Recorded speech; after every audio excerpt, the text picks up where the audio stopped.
We're going to do an oil change on our Yanmar, and I've got two different ways to do this. One manual, one battery powered.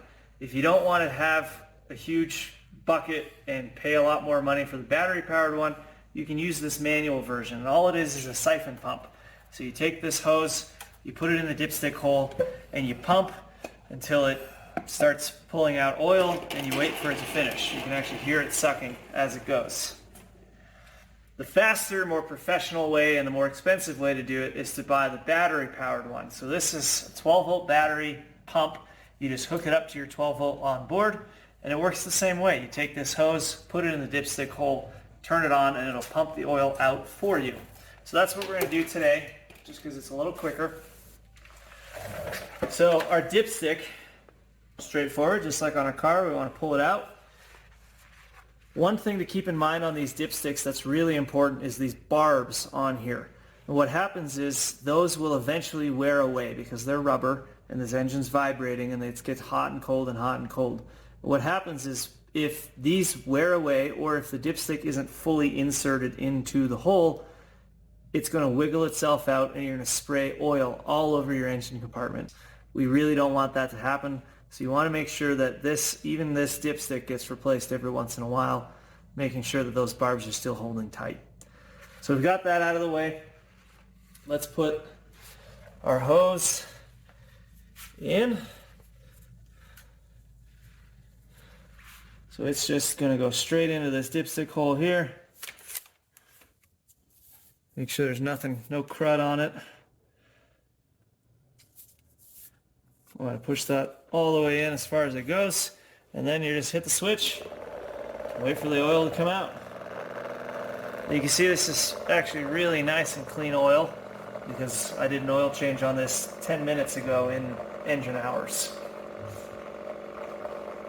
We've drained our oil. The next step is to take our oil filter off and replace it. Now, typically oil filters are mounted sideways on diesel engines, so the big Ziploc bag is going to be really helpful once you've got this thing cracked so you can untwist it and not get oil all over your engine compartment. Get yourself one of these bad boys. If you don't care about the filter and it's really, really difficult to get off, you can always jam a screwdriver in there and just use that to turn it off.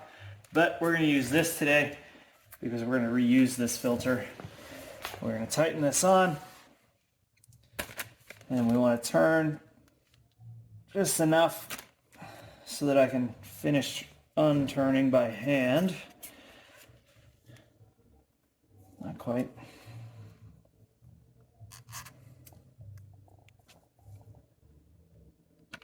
There it is. So once you've cracked it, you should be able to spin it off by hand. So we're going to put the Ziploc bag on here to catch as much of this oil as we can. And then we can spin this off the rest of the way by hand.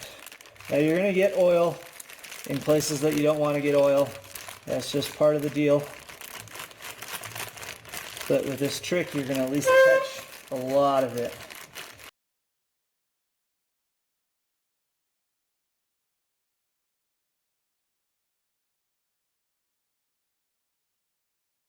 Spin that off. There we go.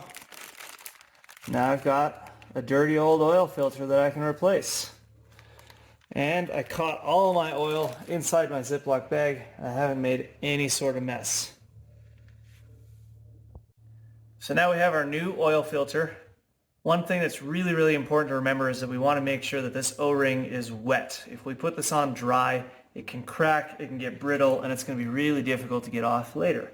So you just want to dip your finger in some oil and just get this all nice and lubricated and nice and wet. We want to spin this back on by hand, and there's actually instructions on your oil filter. It'll tell you to spin by hand and then tighten it extra once it's in. And this one says 2/3 to 1 turn. So all we're going to do is take this, put it right back on this stud here, spin it on until it stops. There we go. And then in 2/3 to 1 full turn to kind of really get it on there. Now you might need to use a little tool, but if you've got a nice dry filter, you should just be able to do it by hand. We do not want to over tighten. And we're done. So we've emptied our oil out, we've replaced our oil filter. The last thing we need to do is refill our oil. Really simple. Find your oil cap, open it up, put your funnel in, make sure that you've got a nice clean funnel, and then pour. Now if you don't know what kind of oil, what weight, or how much you need to put in, you're going to find that information in your service manual. Make sure you check it before you pour in the wrong oil. But once you know that information, it's as simple as just pouring and checking. So now that we've finished our oil change, we want to actually turn our engine on and allow it to run for a couple of minutes. Make sure that oil circulates all the way through the engine, and then we want to check our dipstick to make sure that we still have the correct level. So that's what we're going to do.